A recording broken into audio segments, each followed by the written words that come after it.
तो दोस्तों, पुनर्जन्म पे बात करने के लिए आज हमारे साथ हैं रजनीश कुमार मिश्रा शिवाय जी। नमः शिवाय।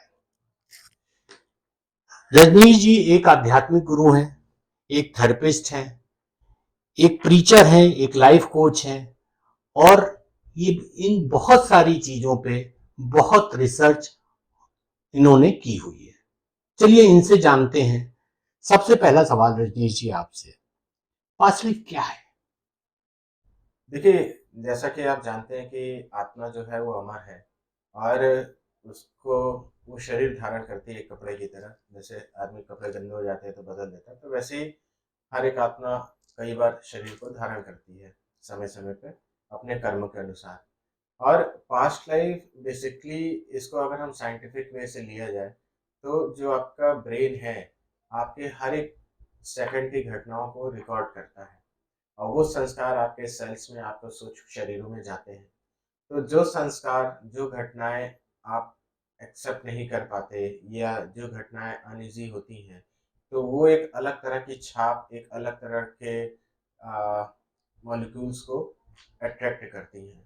और फिर वही वो जो आत्मा है, जो शरीर छोड़ती है, तो वो मॉलिक्यूल्स, वो सारा एनर्जी फॉर्म में उस शरीर के साथ ट्रांसफ़र होता है और अगली लाइफ़ में फिर उससे रिलेटेड घटनाएँ घटित होनी शुरू हो जाती हैं। या तो उसकी पुनरावृत्ति होती है या उन घटनाओं की एनर्जी को न्यूट्रलाइज़ करने के लिए प्रकृति ऐसी माहौल क्रिएट करती है जिससे आप उससे बाहर आ जाओ। तो यही पास्ट लाइफ़ है। तो ये जो पास्ट लाइफ है, जैसा कि अभी आपने बताया, तो क्या इनसे जो हमारे इस जीवन की जो समस्याएं हैं, वो क्या इसी से जुड़ी हुई होती हैं? हाँ जी, पास्ट लाइफ़ देखिए, मैं बोलूँगा 100% आपके इस जीवन की सभी समस्याएँ आपके पास्ट लाइफ़ से जुड़ी हैं। अब यहाँ एक चीज़ मैं ये कहूँगा कि पास्ट का मतलब सिर्फ़ ये नहीं कि एकदम पिछला जन्म ही। पास्ट का मतलब ये भी हो सकता है जो कल आपका बीत गया वो भी आपका पास्ट है।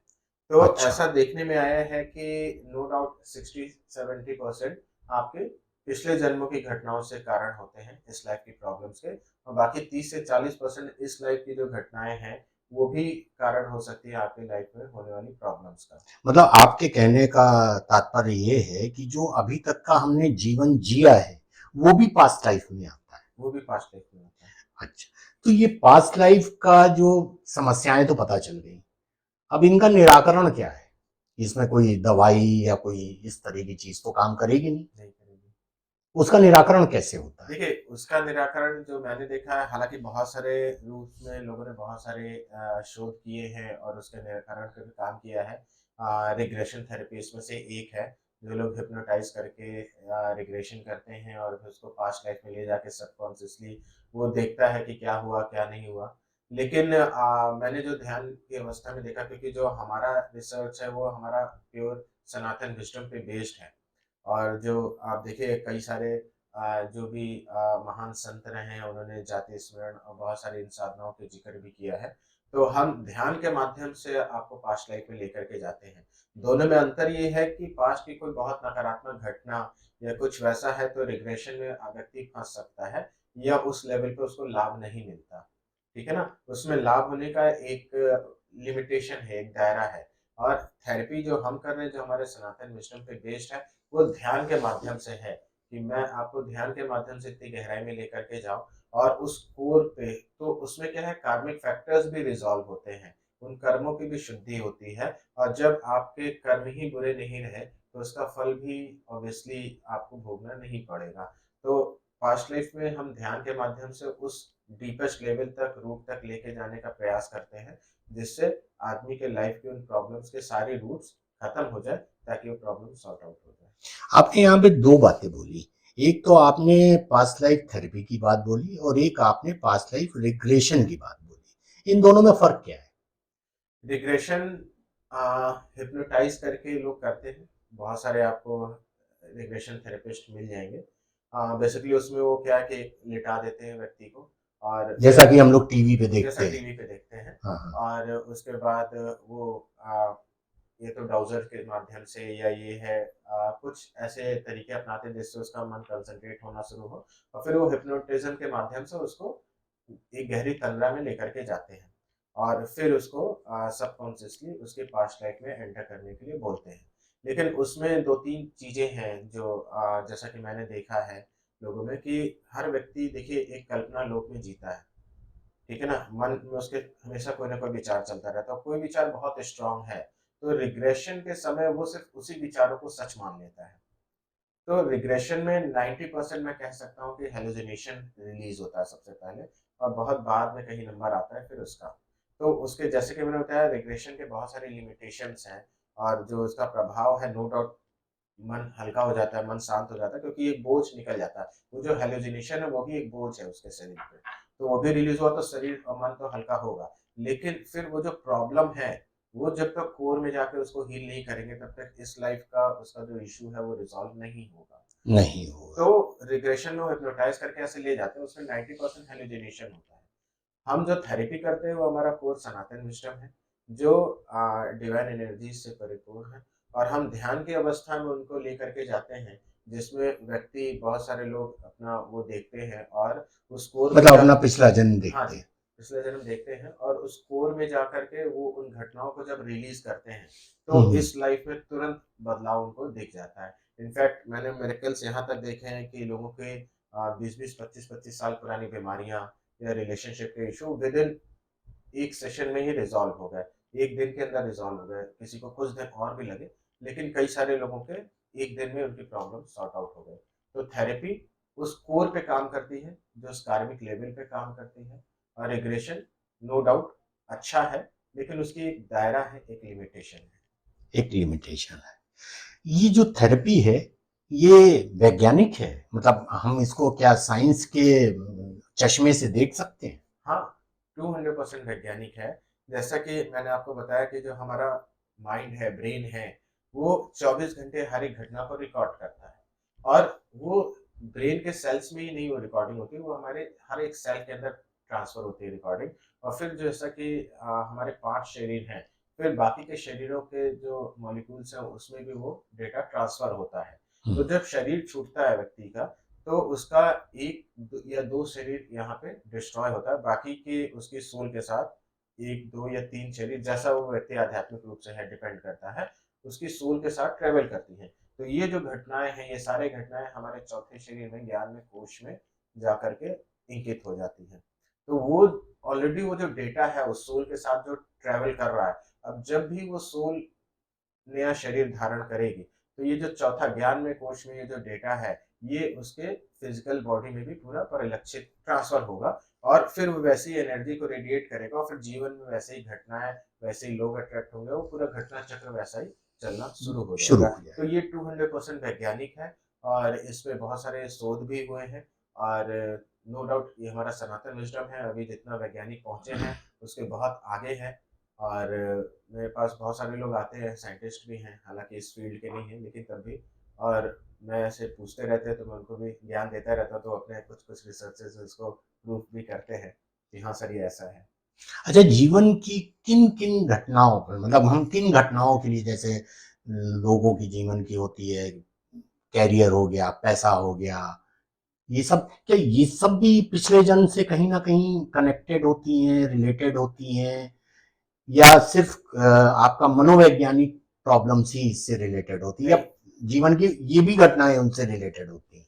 ऐसा भी है? हर हर एक चीज़ 100% घटनाएँ आपकी पास्ट लाइफ़ से कनेक्टेड है। वो अच्छा, आपका करियर हो गया, वो आपका रिलेशनशिप हो गया, वो आपकी हेल्थ हो गई, आपका वेल्थ हो गया, इनफैक्ट आप कितने दिन जिएँगे, आपकी उम्र कितनी हो, ये अच्छा। सारी चीज़ें पास्ट से कनेक्टेड है और वो सोल खुद डिसाइड करके आती है कि मुझे ये भोगना है और ये मुझे कर्मों से मुक्त होना है और वैसी घटनाओं को आकर्षित करती है। तो अगर आप पास्ट लाइफ़ में जाके उन चीज़ों को बदलना चाहें, तो ऑब्वियसली चेंज किया जा सकता है। आप चेंज और किया जा क्योंकि सकता है। मैंने प्रैक्टिकली अपने जीवन में बहुत सारे अनुभव देखे हैं कि किसी को बाय बर्थ की जो बीमारियाँ थी, एक जने का है बाय बर्थ दमा ठीक हुआ था 35 साल की एज थी उस लेडी की। ये आज से करीब 20-22 साल पहले की बात है। मैं एज़ अ हॉबी मैंने हेल्प करी थी, कोई एक मेरे जानने के थ्रू आया था बाहर से विदेश से।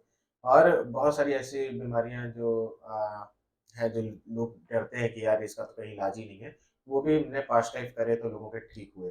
अच्छा, और लोगों के फाइनेंशियल प्रॉब्लम्स ठीक हुए, रिलेशनशिप ठीक हुए, जहाँ हस्बैंड खूब ड्रिंक करके मारता था वाइफ को, वो पास्ट लाइफ के बाद उसका वो ड्रिंक छूट गया, मारना छूट गया। तो ऐसे बहुत सारे इश्यूज़ हैं जो ओवरऑल हमारे एक सामाजिक दायरे में वो सब रिलीज़ हुए हैं इन थेरेपीज़ के माध्यम से, जो प्रैक्टिकल मेरा पर्सनल खुद का अनुभव है, जो मैंने लोगों के साथ किया है। मुझे पता चला है कि आप बहुत ही जल्द शायद मेरे ख्याल अगले महीने इसका शिविर भी लगा रहे हैं। तो शिविर में और ये थेरेपी में क्या फ़र्क होता है?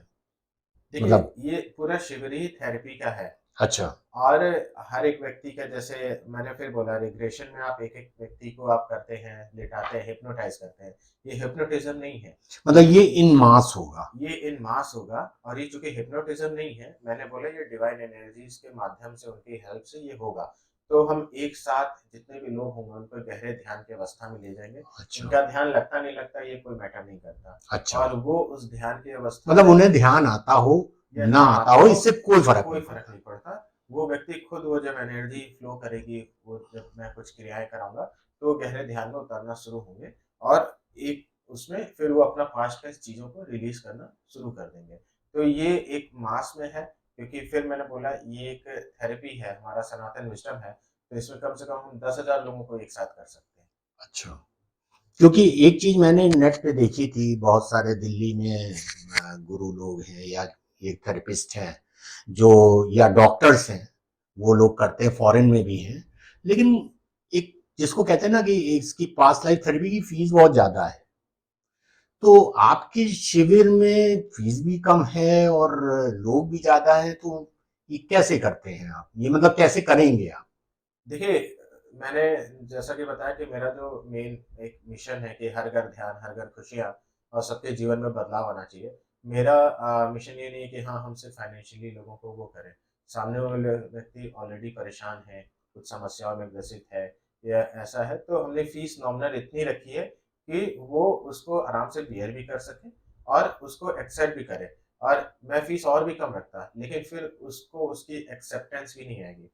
मैं जैसे आपको मैं प्रैक्टिकल एक्सपीरियंस बताऊँ, मैंने बहुत पहले अपनी एक क्लास शुरू करी थी, मैंने फ्री कराया एज़ अ चैरिटी, तो लोग सीरियसली नहीं लेते थे। तो मैंने ₹200 फ़ीस कर दी, किसी ने सीरियसली तभी भी नहीं लिया, और फिर मैंने 3,000 फ़ीस कर दी।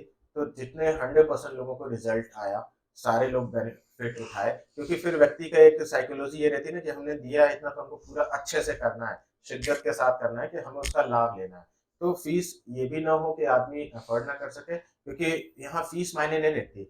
जो इसके बदले लोगों को मिल रहा है, वो तो अनमोल है, उसका तो कोई मोल भी नहीं लगा सकते। फिर मैंने कहा ये रिग्रेशन नहीं है, ये थेरेपी है, इसका कोई मोल नहीं लगा सकता, ये तो अनमोल है। ये आपके जीवन से बड़ा कुछ भी नहीं है। तो ये सिर्फ़ एक एनर्जी एक्सचेंज है, और एक सिंसियरिटी, एक कमिटमेंट कि हाँ, मेरे को सीरियसली इसको करना है। तो इसीलिए मैंने फ़ीस कम रखा, क्योंकि हर किसी का भला हो। अब जो एक युग परिवर्तन का टाइम है, तो सबको अपने जीवन में उन्नति का अधिकार है, क्योंकि बहुत पॉज़िटिव एक एनवायरनमेंट चाहिए उस सत्युग के आगमन के लिए।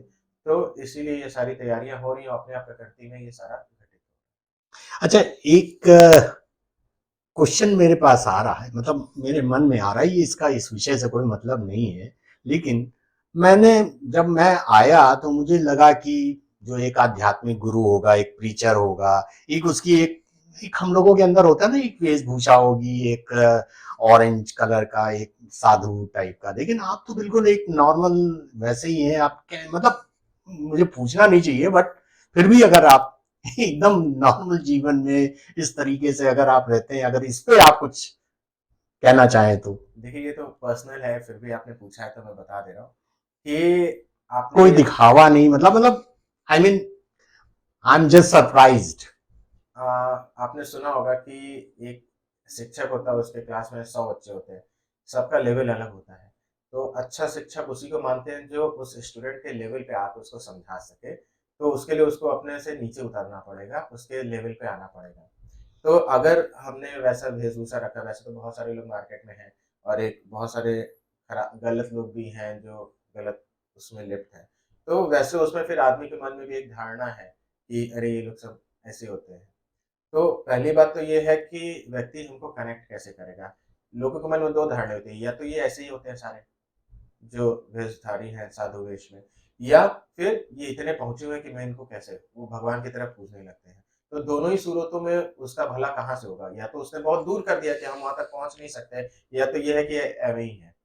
तो जब तक हम उनके जैसे नहीं दिखेंगे, जब तक हम उनको यही नहीं लगे, उनको ये लगे कि हम किसी अपने मित्र से बात कर रहे हैं, हम किसी अपने बहुत वेल विशर से बात कर रहे हैं, तब तक उनके अंदर एक भाव नहीं आएगा कि वो हमसे कुछ सीखना चाहें। तो ये मेरी धारणा है कि मैं उनके जैसा ही दिखूँ, उन्हीं की तरह व्यवहार करूँ हर एक जगह। और ये मनुष्य इस पृथ्वी पे आया है, अगर वो आध्यात्मिक है, तो आध्यात्मिक होने का मतलब ये नहीं कि वो संसार को छोड़ के विरक्त हो गया। ये लोगों के मन में एक बहुत बड़ी भ्रांति है। वो एक थोड़े समय के लिए आया इस पृथ्वी पे, तो इस पृथ्वी को भी सुखों को भोगना है। ठीक है ना? तो ये नहीं कि हम ये नहीं, ये नहीं, ये नहीं, वो सब रूढ़ियाँ, आडंबर और वो सब दूर। तो एक सिंपल, जितना आप सिंपल रहोगे उतना ही अपना कोर में आप रहोगे। ठीक है ना? तो इसीलिए मैंने कोई ऐसा वेशभूषा या वो नहीं सोचा। मतलब ड्रेस कोड का हमको बहुत वो लोग हैं, नहीं। मैं जीन्स भी पहनता हूँ, टी-शर्ट्स भी पहनता हूँ, मूवीज़ भी जाता हूँ, पूरा घूमने भी जाता हूँ, एन्जॉय करता हूँ सबके साथ।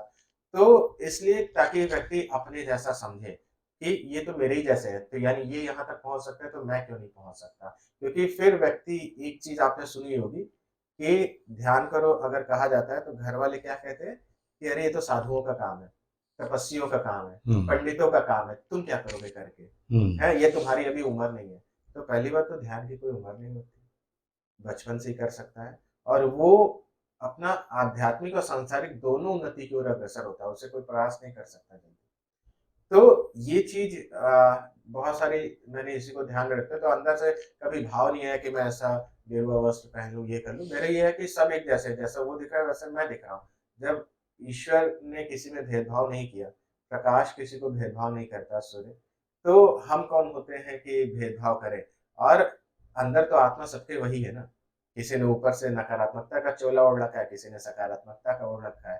तो जो जैसा होता है उसको सब में वही दिखता है। तो इसीलिए मेरा ये है कि क्या फ़र्क पड़ता है कपड़ों से? कपड़े तो क्षणिक है, ये शरीर भी तो क्षणिक है। तो क्या फ़र्क पड़ता है? आराम से है और सब अपना तो मानते हैं। कम से कम आदमी आके गले तो लगता है, प्यार तो करता है। वैसे तो फिर या तो बहुत दूर कर देगा या तो कहेगा एकदम फ्रॉड है। तो यही कारण है कि मैंने कभी वैसा सोचने का प्रयास नहीं किया। और एक चीज़ और, मैं ये भी नहीं कहता कि आप मेरे को टीचर मानो, गुरु मानो, कुछ भी मानो। मैं बोलता हूँ कि मैं गुरु नहीं हूँ। क्योंकि मेरा मिशन है बहुत क्लियर कट कि आप अपने जीवन में पूर्णता को प्राप्त करो और इसमें मैं तुम्हें सहयोग करने आया हूँ। क्योंकि आपका पूर्णता को प्राप्त करना सांसारिक जीवन में भी और आध्यात्मिक जीवन में भी, ये आपका जन्मसिद्ध अधिकार है। आपके सोल का ही यही पर्पस है। बाकी और पर्पस आप बहुत सारे लेके आए हैं। तो मैं उसमें आपको हेल्प करने आया हूँ। तो आप उसको पूरा करोगे तो मुझे खुशी है। आप मुझे मानो या ना मानो उससे क्या फ़र्क पड़ता है? जैसे एक माता-पिता होते हैं, उनके बच्चा उनको माने या ना माने, वो प्रोग्रेस करता है तो उनको खुशी होती है। तो वैसे ही मेरे को आप प्रोग्रेस करोगे तो खुशी होगी, आप मेरे को प्यार करो ना करो, मैं तो अपने आप में पूर्ण हूँ। मैं अपने आनंद में डूबा हुआ हूँ। तो मेरे को बाहर के किसी के प्रेम का समुद्र को किसी एक आध बाल्टी पानी की प्यास होती है क्या? नहीं होती। तो वैसे ही मैं अपने आप में तृप्त हूँ, उस ईश्वर की कृपा से। तो आपको मैं बस, मेरा पर्पज़ ये है कि आप जीवन में उन्नति करो, आगे बढ़ो और अपने जीवन को धन्य करो। तो दोस्तों, ये थे रजनीश कुमार मिश्रा शिवाय जी, जिनसे हम लोगों ने थोड़ा सा पुनर्जन्म के बारे में अभी जाना। लेकिन ये विषय इतना गूढ़ और इतना लंबा है कि इस पे हम लोग एक बार फिर से बहुत लंबी चर्चा करेंगे। तब तक के लिए आज्ञा दीजिए। नमस्कार।